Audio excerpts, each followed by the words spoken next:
All right. Good morning, good afternoon, and good evening to all my mighty companions. Greetings. My name is Oliver Blue, and I am so happy. Happy, happy, happy. So filled with the fullness of the joy of life because life is good. And I am delighted to be your guide in this workbook lesson out of A Course in Miracles on this beautiful Friday in the month of May 2022. It's a special day for me. And I'm just excited. And today we're going to be looking at workbook lesson 126 as we take another step up the ladder, up the invisible ladder of awareness, of consciousness. Just expanding our experience, expanding our, wow, how can you say it? The scripture says it this way: we're going from glory to glory. Yes, so expanding our glory, expanding our understanding, our comprehension. And thank you for being on this journey of transformation with us. Again, day 126. And this is beautiful. It is beautiful.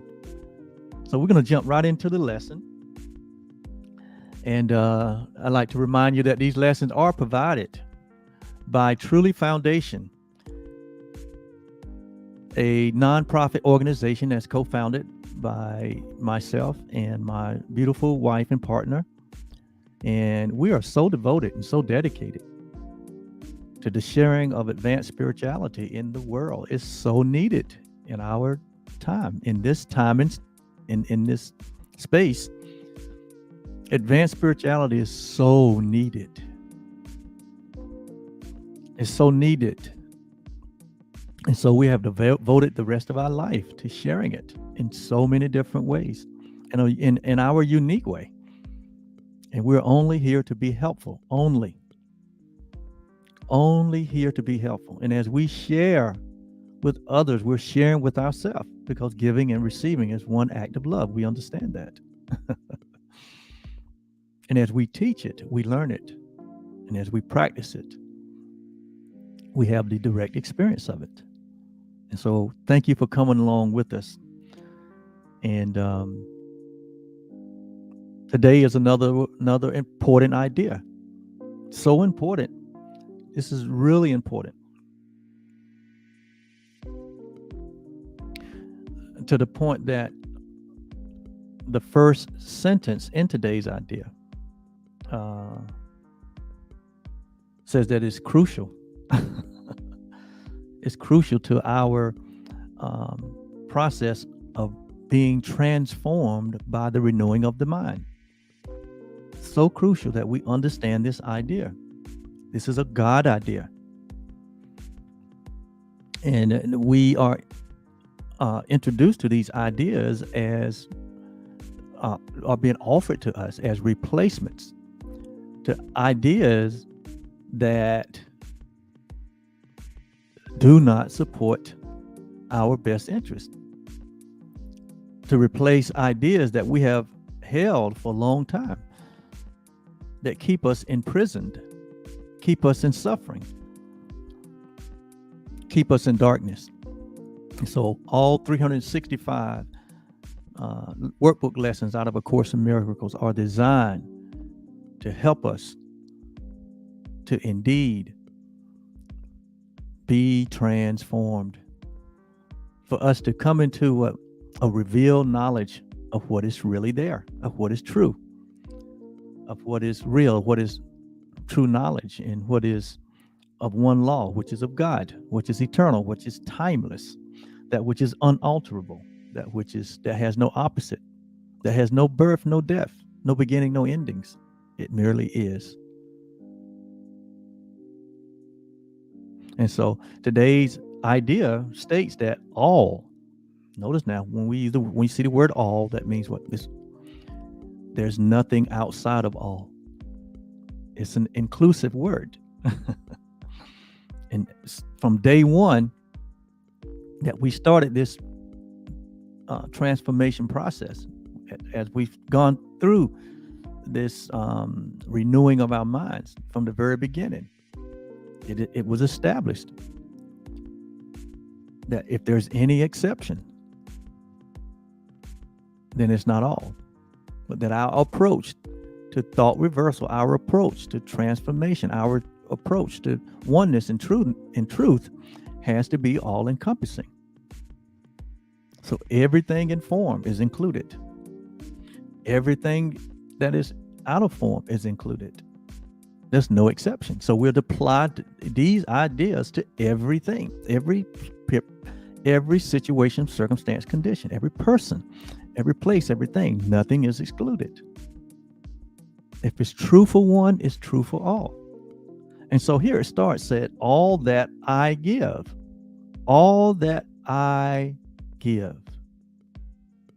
is given to myself. Okay, the idea, think about this. All that I give is given to myself. And so this, again, further the idea, the importance that giving and receiving is one act of one and the same. The giver and the receiver is the same. It also promotes the idea of oneness, that in reality, there's only one of us, which we use the word Christ to denote the one self that we all share. So what we give, we're actually giving to ourselves. What we're receiving to ourselves. So important that we understand this, because this is so foreign to most of our disposition. We have been trained by the world that giving and receiving are two different transactions. There's a giver and there's a receiver. And for order for someone to give, there has to be someone to receive. In order for someone to receive, there has to be a giver. In that, in order for someone to receive, the giver must be without what he's given. And now it's the possession of the receiver. That's the thought system. That's the idea that we have been highly developed in. But it's not a God idea. It's not a loving idea. So today's idea, all that I give is given to myself. We need to understand this. It's so important. It says today's idea is completely alien to the ego and the thinking of this world. This is an alien idea. We are taught totally different. In our culture, in all culture, we're taught that giving, when one gives, he no longer possesses, and it becomes a possession of another. So someone loses in that transaction, or someone goes without in that transaction. However, in reality,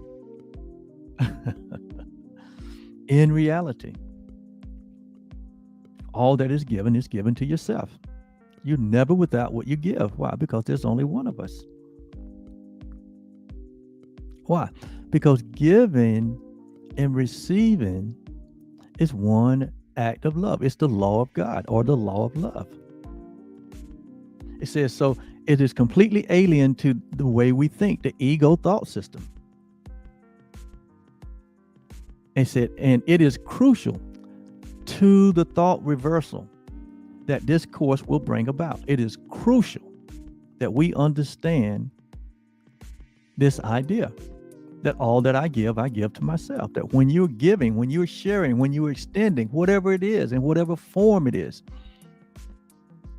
in the form of thoughts, in the form of materials, in the form of expression, in the form of attitude, whatever energy we hold, whatever we extend to others on every level, we have to come to a place where we understand that we are but extending it to ourselves. so crucial that we understand this. It is important that you understand this if you're ever going to get out of the loop of suffering. If you ever are going to stop participating in the self-sabotage of your own peace. If we're ever going to stop um, uh, doing it to ourselves, we have to understand this reality. We have to understand this God idea. It said it is crucial to the thought reversal, which is what this whole course is all about. It's what your life is all about. Until any of us realize that there must be a better way to experiencing life, until we understand there must be something that we don't know, that if we knew, it would change everything. Until we understand that our purpose here is to be restored back into the original mind, the original being that we are, that has never changed, that we come to a place where there's an experience of your true identity. There's an experience of your true self. There is a meeting of your true self. That is your number one priority. that our finding ourselves here in this very moment is part of a discovery. It's where you meet your purpose, you meet your destiny in the knowing of yourself. So important that life really doesn't begin in this joyous state until that happens. And we're finding this out as we go through each lesson. All that we have given value to, a lot of it, a majority of it is meaningless. It doesn't become meaningful until there's a right identification of who we are as these shared beings with the one that is the source of all things. And so if we believe this statement, what statement? All that we give is given unto ourselves. If we would believe this statement, there would be no problem in complete forgiveness. We would have no problem letting go of this false self. We would have no problem of letting go of the idea of sin. We would have no problem with letting go what we see as a world that is full of damnation and destruction. We will have no problems letting go of the tiny mad idea of separation, if we would believe this statement that what we give to ourselves. It is our release. It is an understanding and a comprehension we need so that we can release ourselves and release all humanity.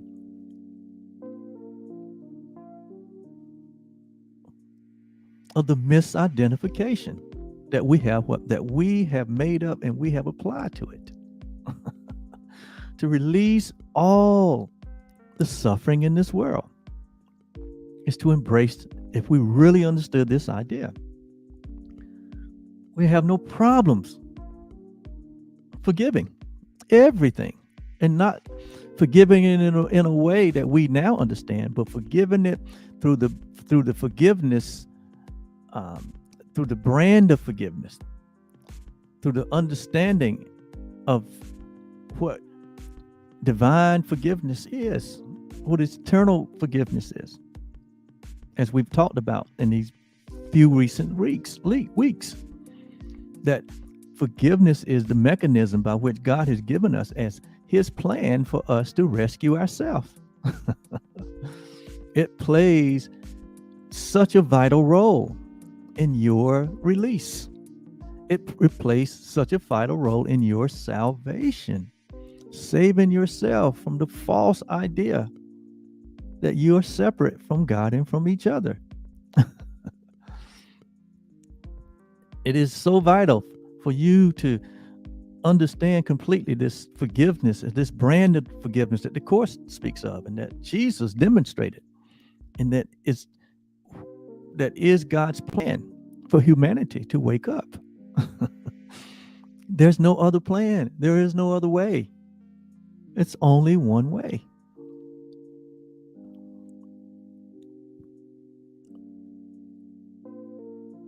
And that is for us to accept what is. That we remain as God created us. That we are the holy home of God. All humanity, no exception, all.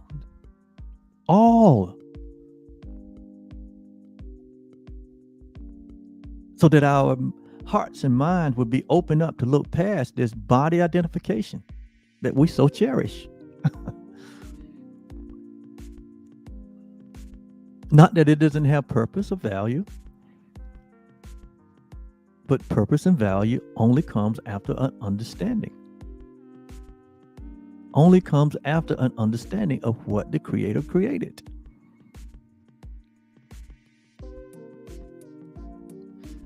And so, if we believe this statement, there will be no problem in complete forgiveness. There will be no problem with the certainty of what our goals are. There would be no problems in our sure direction. We would know exactly what direction to go. We would know exactly how to show up in the world every day. If we really believed, if we really understood this statement, that all that we give to ourselves. There's only the one self. It says, let us consider what we do believe. Now, this is the way we believe now. This is the way we've been conditioned and the way we've been trained by the world. It says, in place of what is reality. This is the way. This is how we've been conditioned to believe, to think. This is how we been conditioned to understand what forgiveness is. First of all, in our brand of forgiveness, we believe that someone actually has done something wrong. We believe that there's a victim and a victimizers. We believe that there's a sin has been committed based on what our idea of what sin is. This is how we've been conditioned and trained by the world. And so there's one that has been abused or used, and there's one that has been the abuser. It says, it seems, so this is how we believe. So it seems to us that other people are apart from us. So this is how we believe. So we believe that the separation is real, that people are separate individuals from us, or that we're not really connected, that we can be our individual island unto ourselves, that humanity is not joined as one. This is how we believe, that we can be our own self. It says that it seems to us that others are apart from us and are able to behave in ways which have no bearing on our thoughts or the way we think, nor our behavior on the way that they think. So we believe that we're so independent of each other that we don't affect one another. That's what he's saying.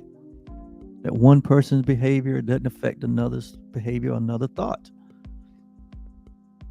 It says, therefore, our attitudes have no effect on them. So here, the core belief is that we're separate, and what I do affects me, what you do affects you, and nowhere does the two integrate. It It says, therefore, our attitudes have no effect on them, and their appeals for help are not in any way related to our own, that we're so independent from each other. So we're so divisible, divided. It says, we further think that they or others can sin without affecting our perception of ourselves. That others can what? Others can misrepresent themselves and not affect our perception of ourselves. While we can judge what they do as sin and yet remain apart from condemnation and at peace, that we can what? Become the judge and the jury and the execution of other people's wrongdoing. We believe that we can do that and still maintain our own peace. That's how we believe now. That's what the ego would tell us. Look at them. Look at what they did. Look at what they said. They don't deserve your friendship. They don't deserve your love. They don't deserve your mercy, your compassion. And we think that we can think that way. We can behave that way and still maintain our own peace. That's what we think. That's what the ego will lead us to think. And that's the way we've been highly developed, to think that way. It says, when we forgive someone's wrongdoing or someone's sin, and this is the way we think now. This is the way we've been taught. This is our conditioning. That when someone else missed the mark, there is no gain to us directly. This is where we think that when someone else forgive, that there is no gain to me. When someone else forgive, there's no gain to me. We give charity to one that is unworthy. This is the way we think now. Like in our giving, we're giving to someone less than us. They need it. They, so we're giving to someone that is of a lesser status. That they're unworthy. It says that merely to point out that we are better on a higher plane than he who we give to or forgive. So when we let people off the hook, we think that what? We make that thing, we think that that makes us different than them or better than them.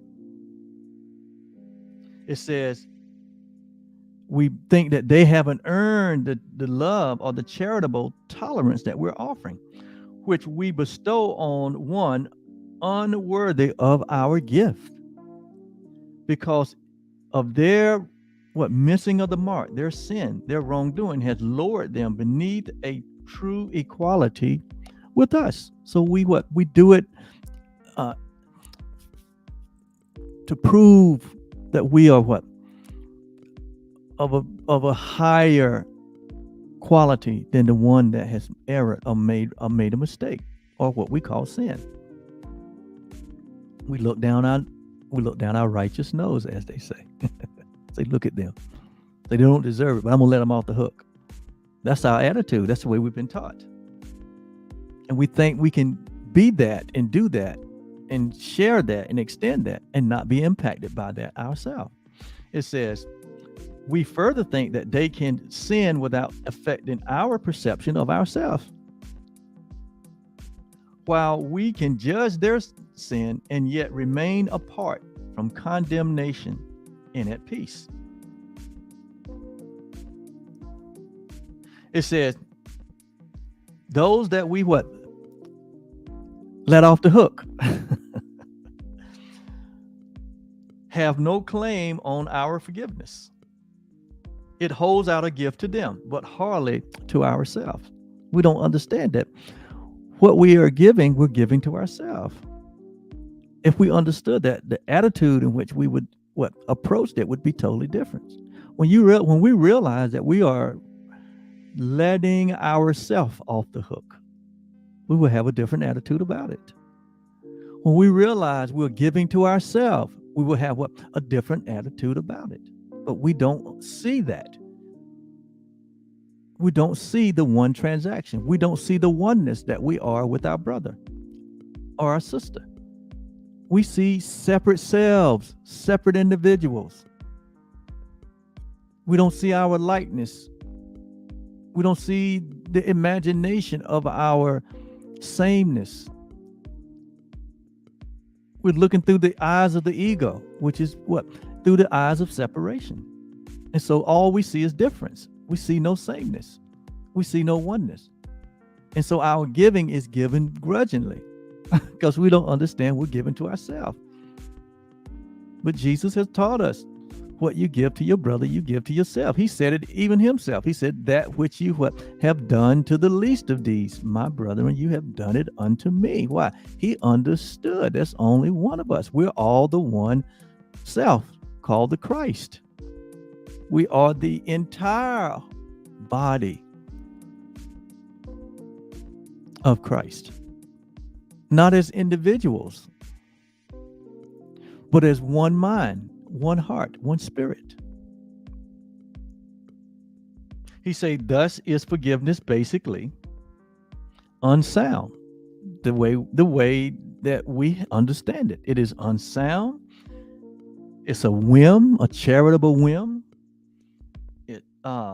It's a benevolence that is undeserved by the receiver. It's a gift bestowed at times, and sometimes it's not bestowed. Sometimes we withhold our love. Sometimes we withhold our forgiveness. Sometimes we withhold the equality that we are with our brother. Sometimes we judge by color or creed or race or country or nation or nationality or by political affiliation or by gender. We all the judgments, all the differences that we put in between us and our brother. This is what we do. It's so inconsistent. So it's a whim here called charitable whim. We're picking and choosing. It says at other times we even withhold our love. It says it's unmerited. Withholding it is just, nor is it fair that we should suffer when it is withheld. And even if we withheld it, when we judge that we should withhold our love or withhold our forgiveness and not see our brother as our equal, we don't think that we should suffer for doing that. This is how the ego got our minds so messed up.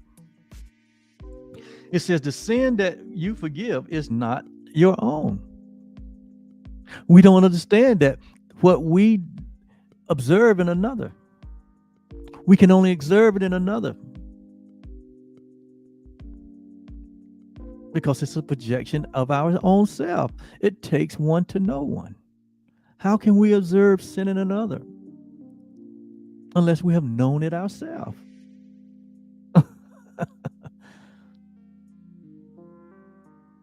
So we can only identify it because we're identified in ourselves. And so it's a projection.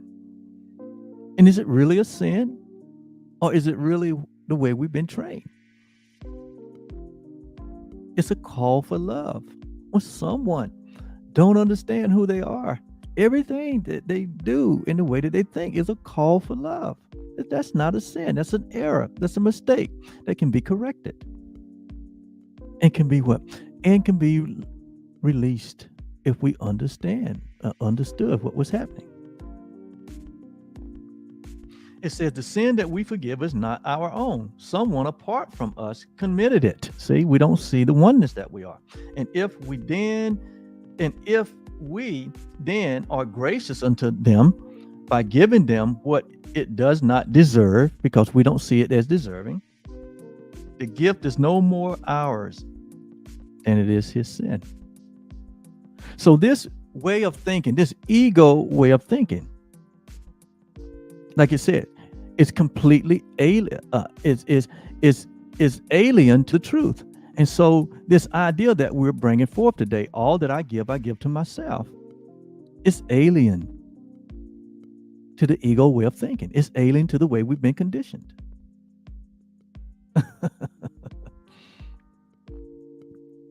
True forgiveness, again, says that what we thought our brother did has not occurred.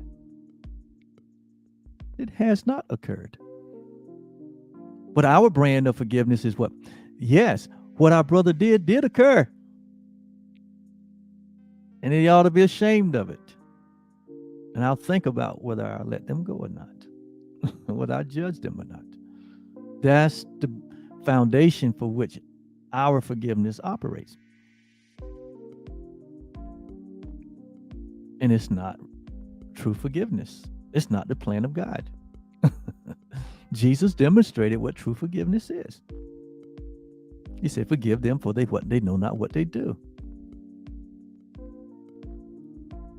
As though what? They haven't done anything. Because in reality, what?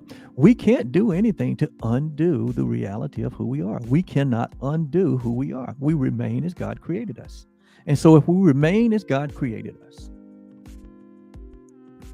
as formless, timeless beings, and if we find ourselves in form and in time, participating in an idea of separation that is not real, and in that idea of separation, and in that world or dream or illusion that we find ourselves in, we're operating as these separate individual selves, hurting one another, creating every difference that we can think of against one another.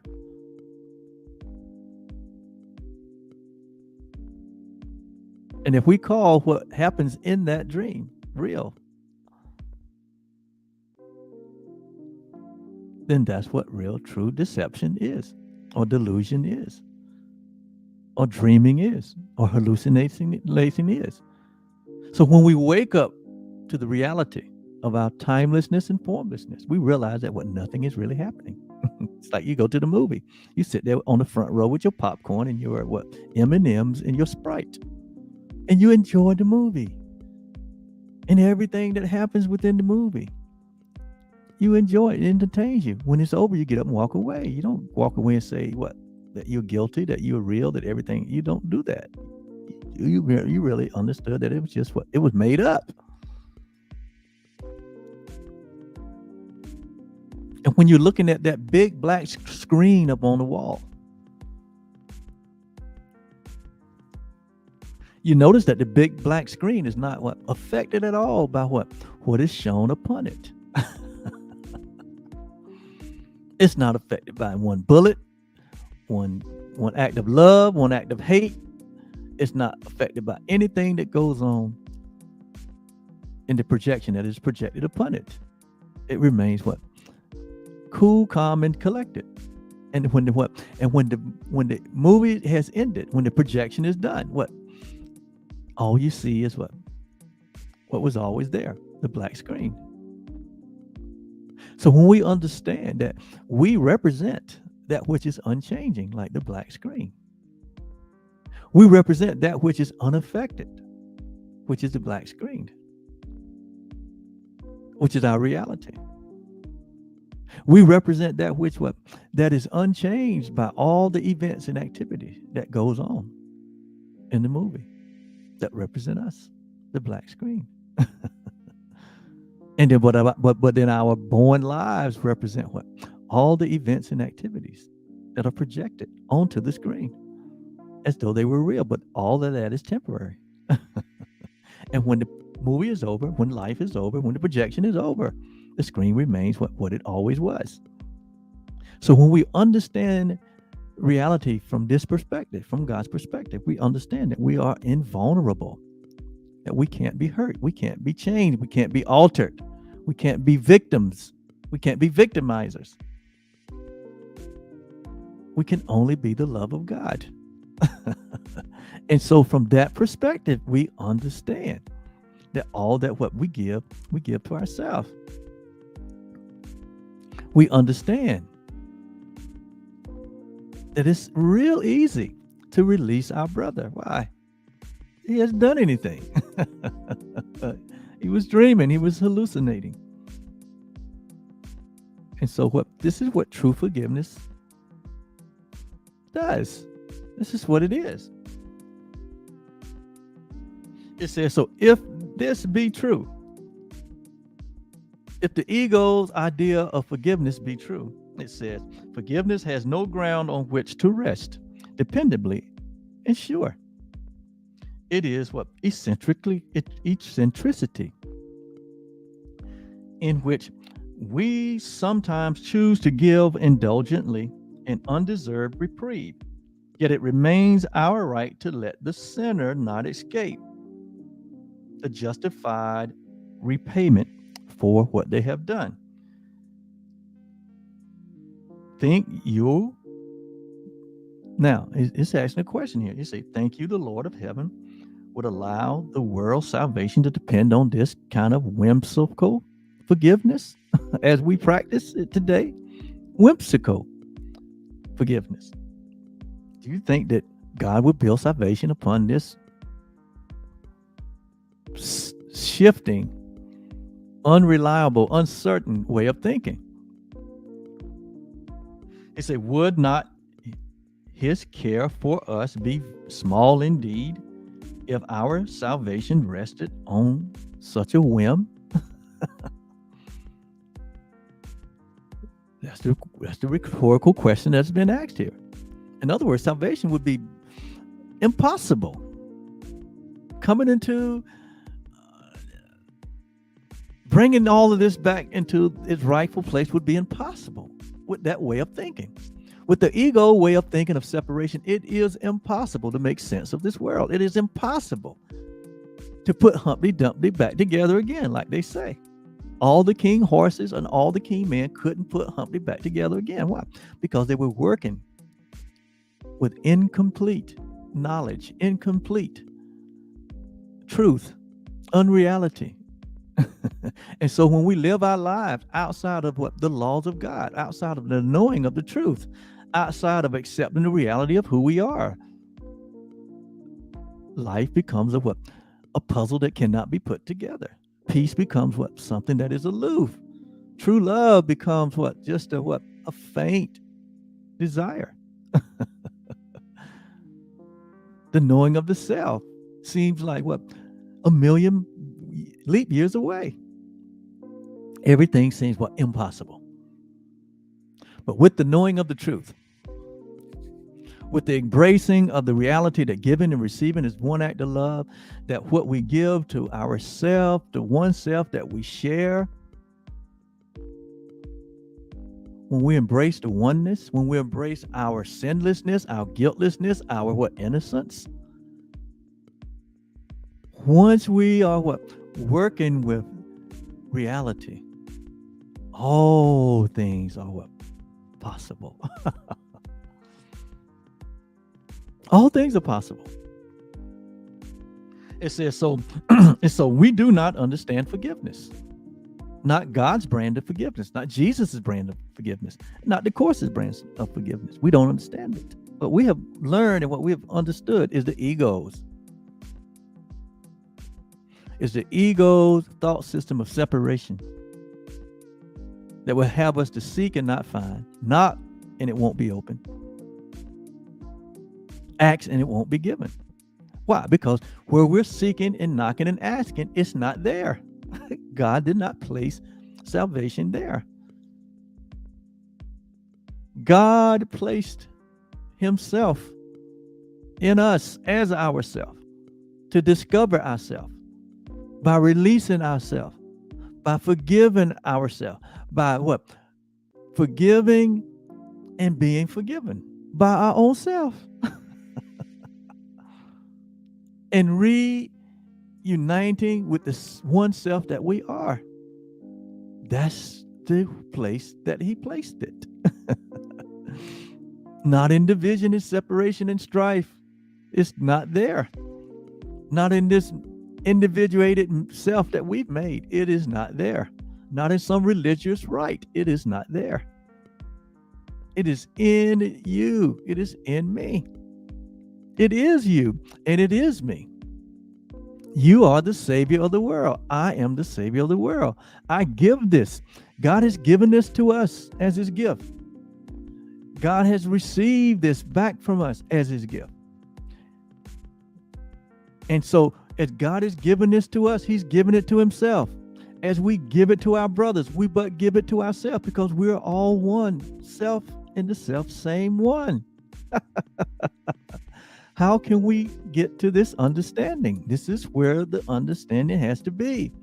Otherwise, we will continue to grope in the darkness of separation. We will continue to grope in our religious mindset. We will continue to be caught up in the maze of the ego thought system that will not bring peace, that will not bring happiness, that will not bring joy. Forgiveness is our way out. It is God's plan for salvation. So it says, we do not understand forgiveness as we see it. As we see it.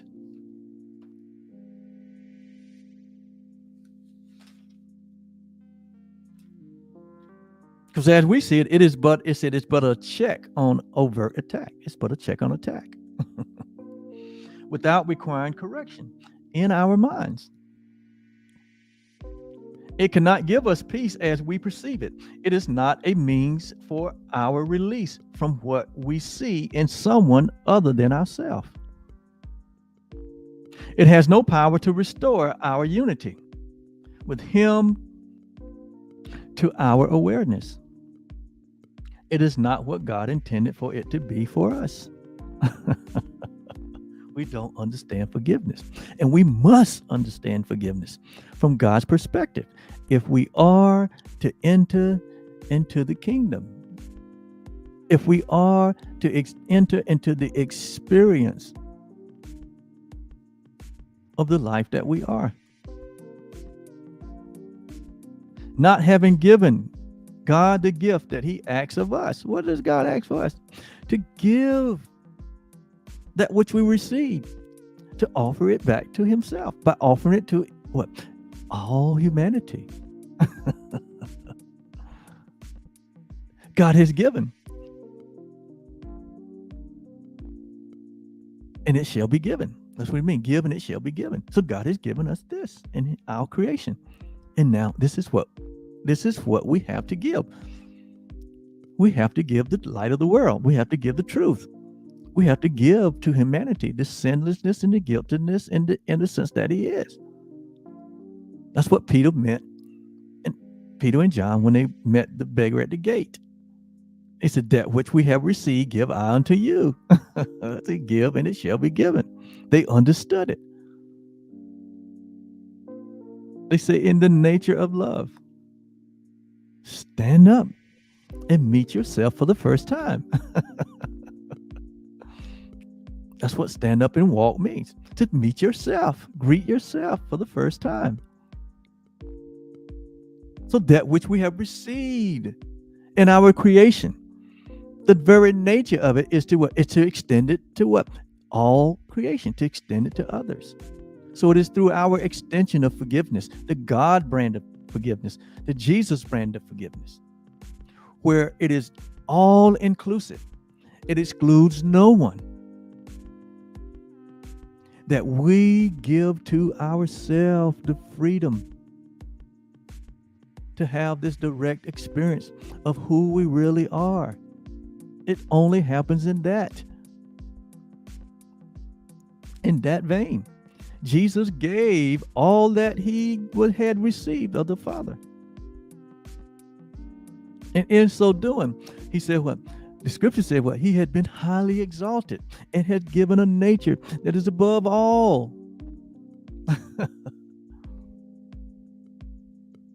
That has been what? Given a nature, a name, and a nature that is above all.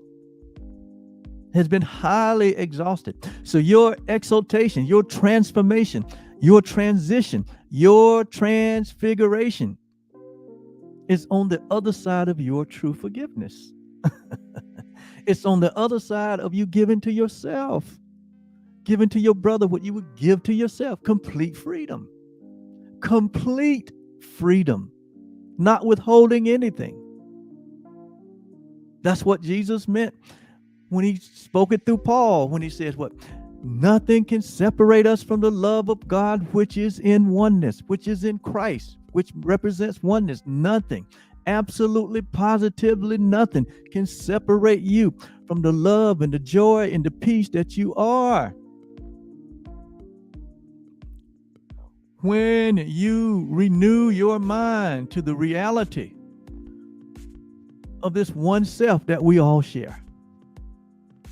So that means we have to lay down every solitary idea that we have ever held that saw us different and separate and apart from each other. We have to lay it down. All our prejudices, everything that we've been taught, everything that we have believed, everything that we have experienced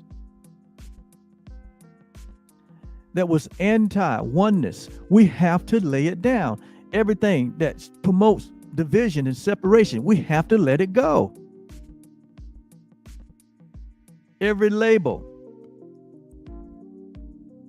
every experience, every emotion, every single solitary way that we have thought that we have been unfairly treated, every single solitary idea that we've had about another to bring harm or hurt to another, to bring what?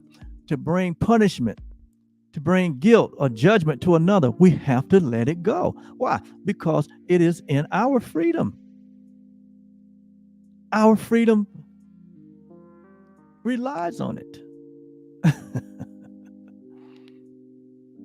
Your freedom now in this time and form relies on you what? Letting the world go free. Letting your brother go free. Regardless of how painful it has been. It has only been painful because of our lack of understanding. It's only been painful because what? Our lack of awareness. It's only been painful because what? We have chosen to hold on to the what? False self. That is only temporary.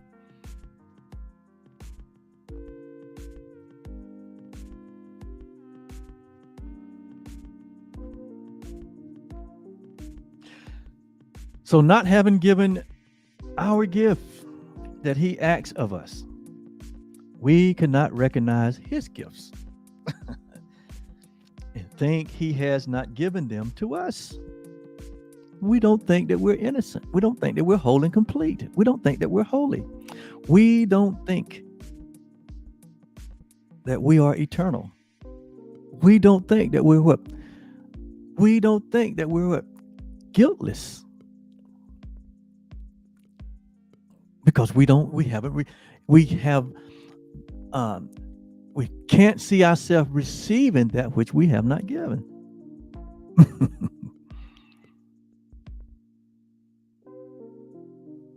He said, yet God asks us for a gift. Yet would God ask us for something unless it was for us? We think that God is asking us for something.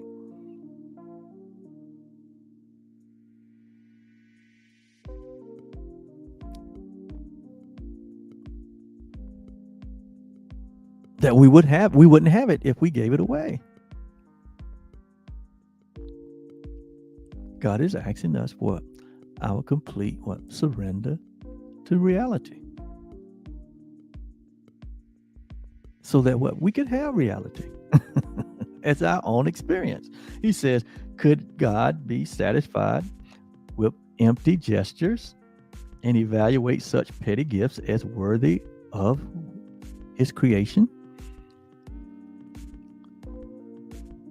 Salvation is a better gift than this.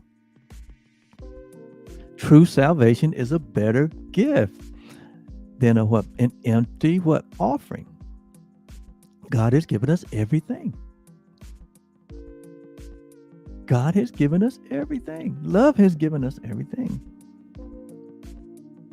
And if love has given us everything,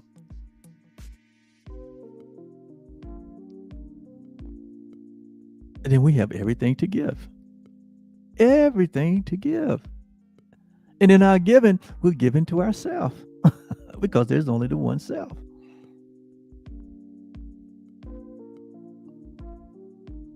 It's like we can't be ourselves until we understand this. God can't be himself if he didn't understand it, if he didn't operate this way, if he wasn't complete and whole.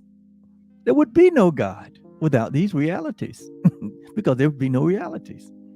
It would be nothing that would be what? Unalterable and unchangeable.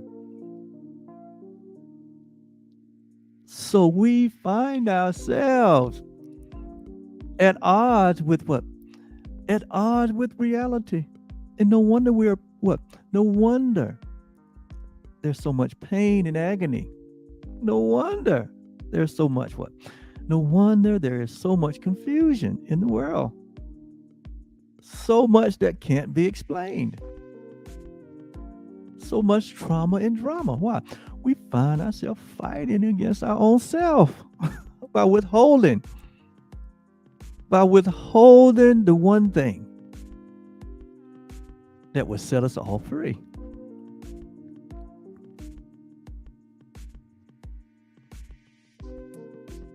And so God's plan for salvation is forgiveness. Forgive it all. Release it all. It was only a dream. Release your brother. Release yourself. It's only one of us. We locked ourselves up. So release yourself. You are the innocent, holy home of God. Let go of the false self that you made up. You remain as God created you. That's God's plan for salvation. Just through the acceptance of what is. It says salvation is a better gift than this. And true forgiveness, notice now, and true forgiveness, which is what the means. This is the way to it. This is God's plan. He demonstrated it through Jesus the Christ. And now he wants to demonstrate it through your life, my life, all humanity. This is the plan. This is the mystery. This is what the people of days gone by did not understand, but now we can understand it. You and I can understand this. It's not complicated. It's very simple. Very simple. It says, and true forgiveness is the means. It's the way. True forgiveness is the way by which we attain the glory that we are. It's the way by which we wake up to the reality of who we are. It's the way by which we are enlightened to our true self. It's the way that we are what? Born again. It's the way that we embrace the love that we are. It is through forgiveness. True forgiveness. It said it is the means by which it is attained. By what is attained? Salvation. What is salvation? Us coming to know the true identity of who we are and who God is and who all humanity is. It is the mind of God. It is the mind of God.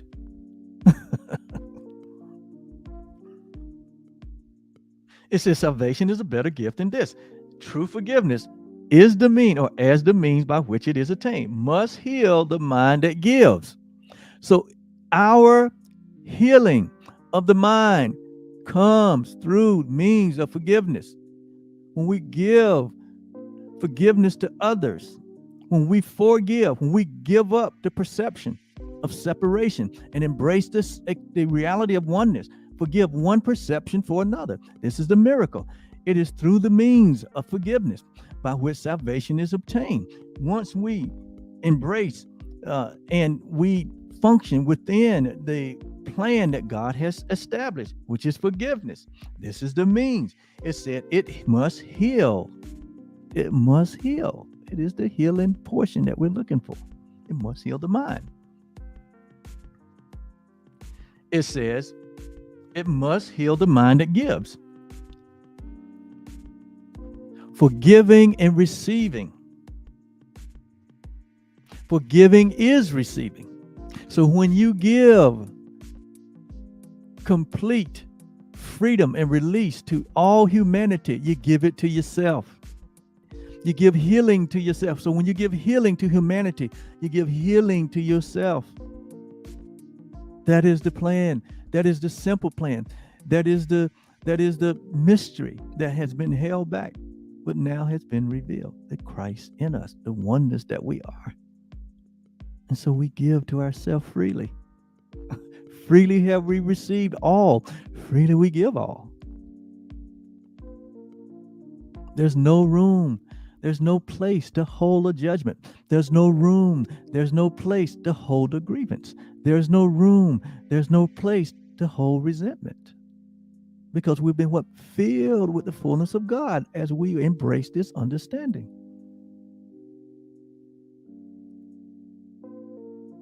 So we let the whole world go free. We let the whole dream go free. We let the whole movie go free. And in so doing, we let ourselves go free.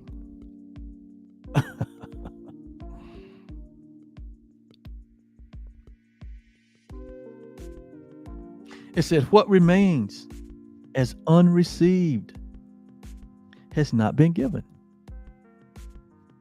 If you think that you are missing something, there's something missing and broken in your life, you don't think it's been given. That's because you don't think it's been given. It says, but what has been given must have been received. So all things of yours. God has given us all things that pertaineth into life and godliness and peace. There is nothing else to come. There's nothing else. You have it all. I have it all. And it comes through your awareness and come through your recognition that you have a direct experience of that. So today, we try to understand the truth that givers and receivers are the same. That's why this idea is so important. This is the law of God, the law of oneness. There's only one law. That's why Jesus said what?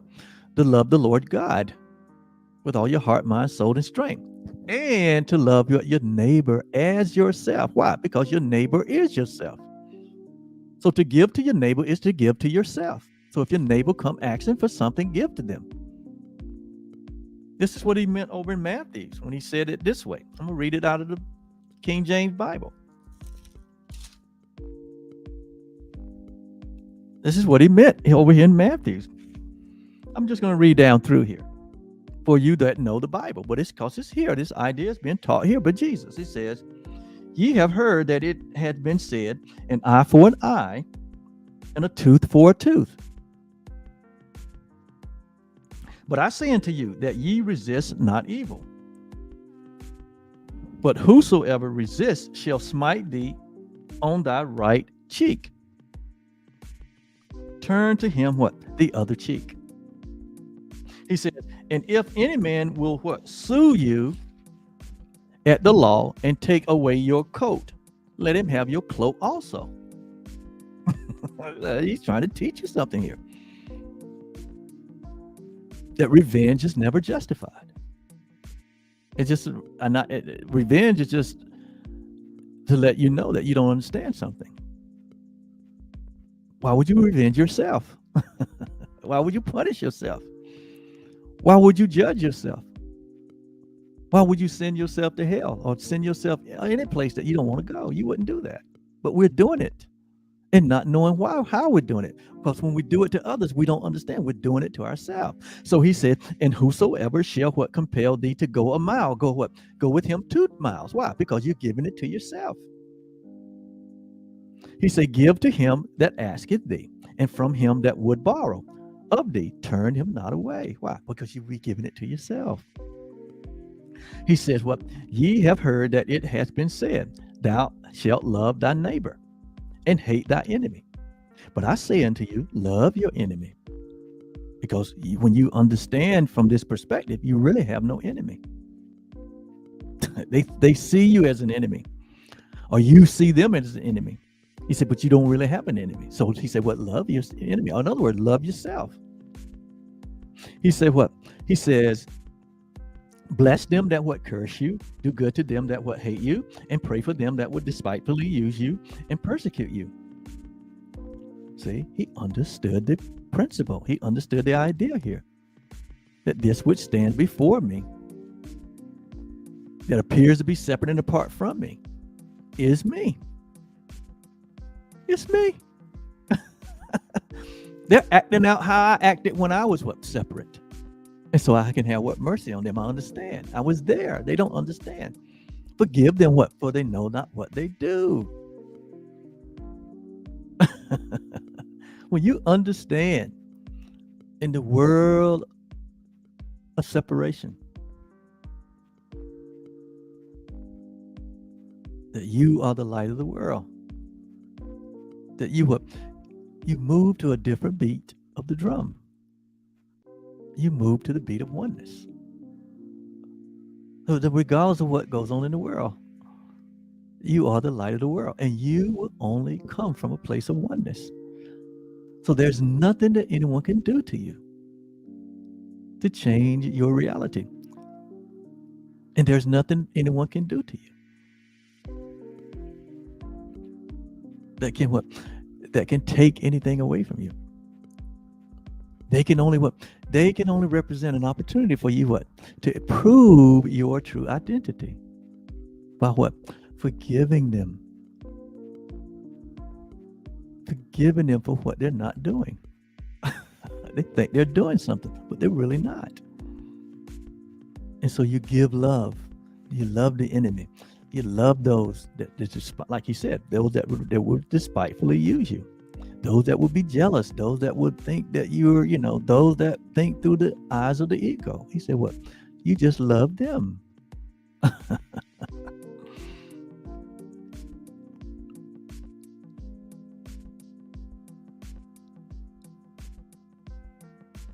He said that you may be the children of your Father,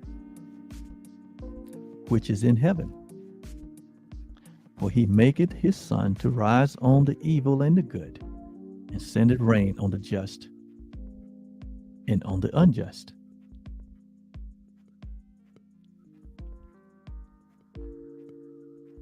For if you love them which love you, or would do good to you, he said, what reward have you? He said, even the publicans do this, religious people do that.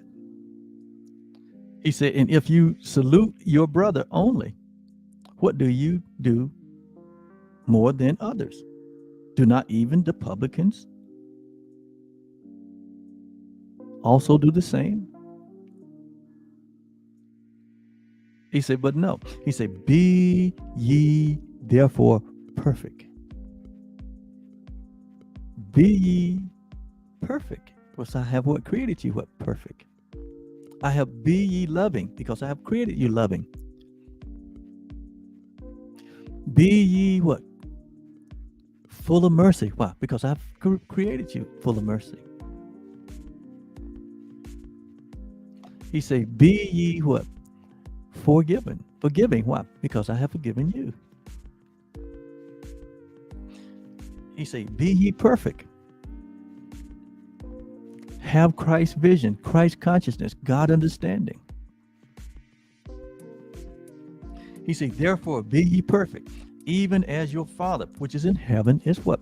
Is perfect. Be ye the innocent one. Be ye the understanding one. Be ye the mature one.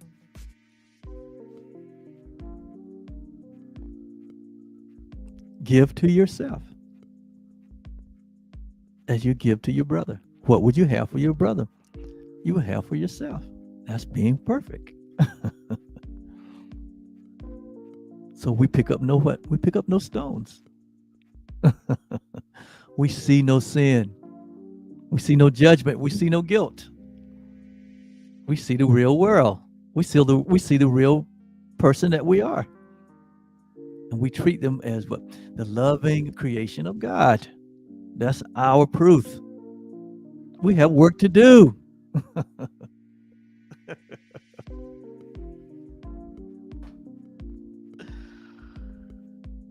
So today, we will try to understand the truth that giver and receiver are the same. That's what this lesson is all about. All that I give to myself. So when you're meeting others, you're meeting yourself. When you meet others, you meet God. How do you treat yourself? How do you treat God? Because how you treat your brothers, how you treat them.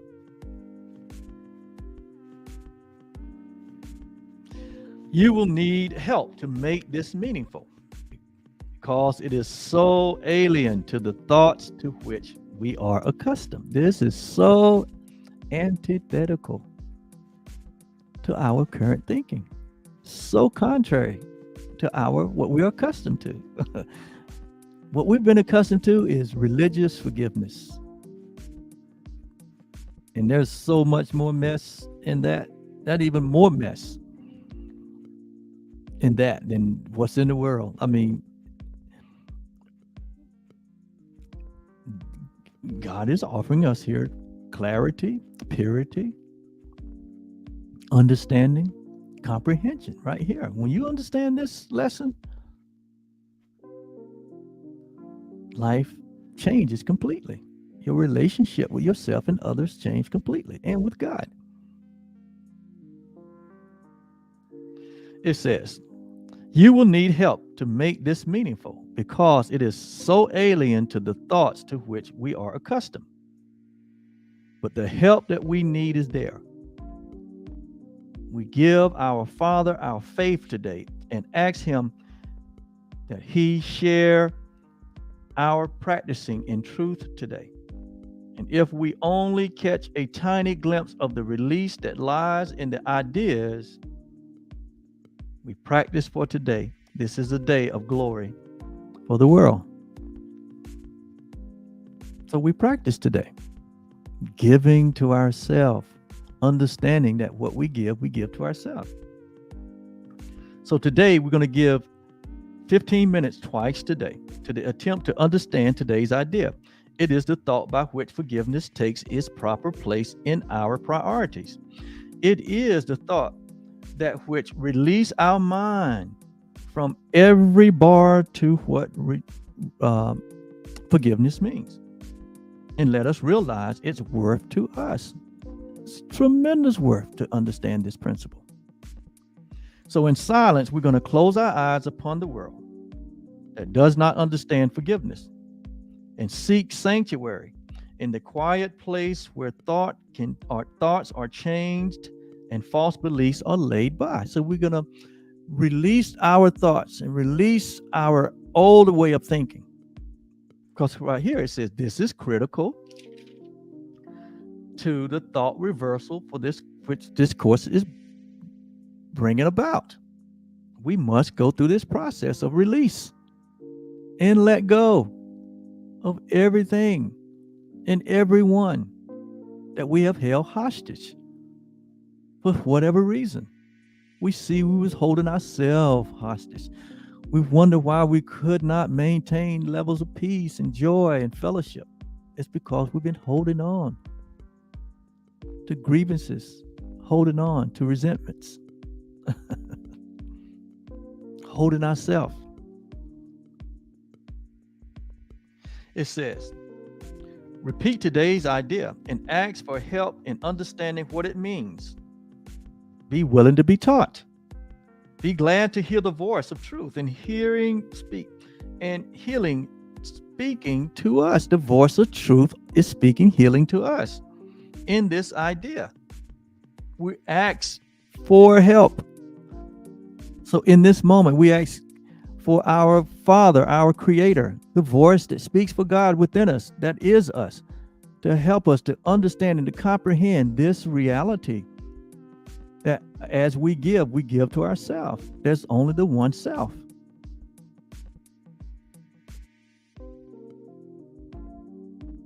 As often as we can, remind ourselves we have a goal today and an aim which makes this day a special value to ourselves and all our brothers.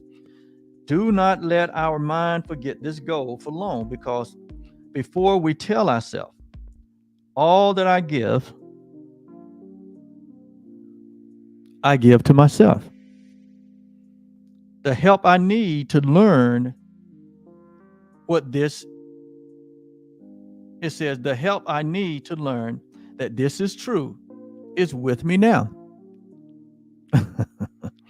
Remember, we talked about helpers yesterday. We talked about, Christ, Jesus has been a helper. You a helper. Everyone's a helper. So the help that we need is always present. And it's timeless and formless. And I will trust in reality. I will trust in the true self. I will trust in the one self that we share. For this is the voice that speaks to me, my own voice of healing.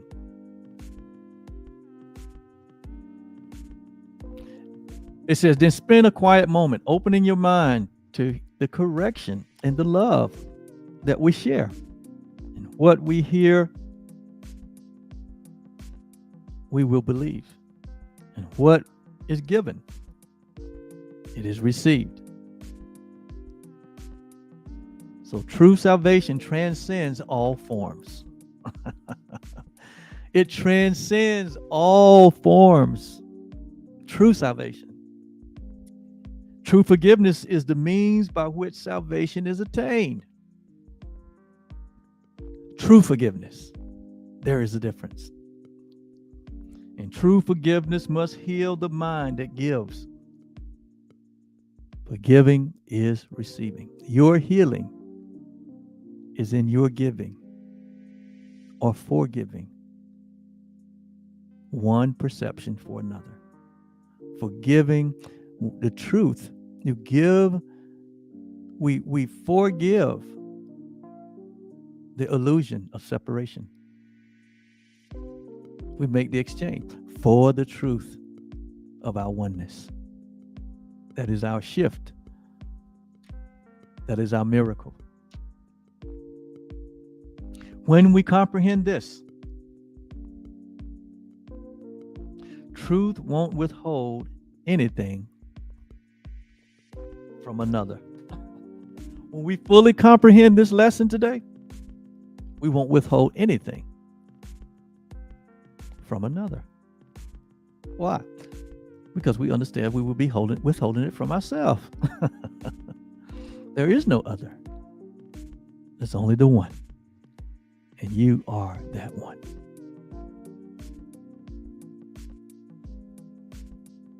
Thank you so much for being here. What a lesson.